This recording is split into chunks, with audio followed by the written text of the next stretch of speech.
আইপিএলকে বলা হয় অর্থের খেলা, পেছনে পেছনে ভারতীয় এই টুর্নামেন্টের ফিক্সিং নিয়ে হয় কানাঘুষা। তবে এবার সেই ভারতীয়রাই করছে বিপিএল নিয়ে সমালোচনা, যার দায় কেবলই দুর্বার রাজশাহীর। এবারের বিপিএল হওয়ার কথা ছিল অন্যবারের চেয়ে আলাদা, তবে এই টুর্নামেন্ট জন্ম দিচ্ছে একের পর এক সমালোচনা। বিশ্বের অনেক মিডিয়াতেই ফিক্সিং ইস্যু এবারই আসছে সবচেয়ে বেশি। ক্রিকেটারদের পারিশ্রমিক না পাওয়ার ঘটনাটাও আলোচনা হচ্ছে অন্যবারের চেয়ে বেশি। ফিক্সিং ও পারিশ্রমিক ছাপিয়ে দুর্বার রাজশাহীর বাস ড্রাইভারের ভাড়া না পেয়ে ক্রিকেটারদের কিটব্যাগ আটকে রাখার বিষয়টি লজ্জায় ফেলেছে বাংলাদেশ প্রিমিয়ার লিগকে, জানিয়ে কটাক্ষ করতে ছাড়েনি ভারতীয়রা।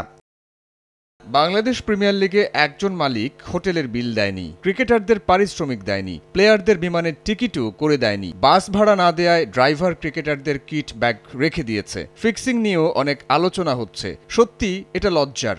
ভারতীয় ক্রীড়া সাংবাদিক বিক্রান্ত গুপ্তার সেই টকশোতে বাংলাদেশ প্রিমিয়ার লিগের মান নিয়েও প্রশ্ন উঠেছে। এমন লিগ চালানোর অনুমোদন আইসিসি কেন দেয় সেটাও জানতে চেয়েছে তারা। আইসিসির কাছে এসব লিগের অনুমোদন না দেওয়ারও দাবি জানিয়েছেন তারা।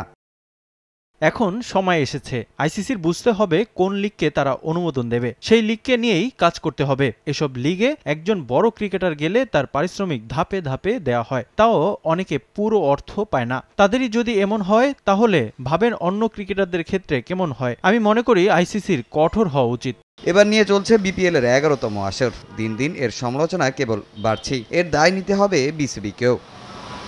তামিম হোসেন, সময় সংবাদ।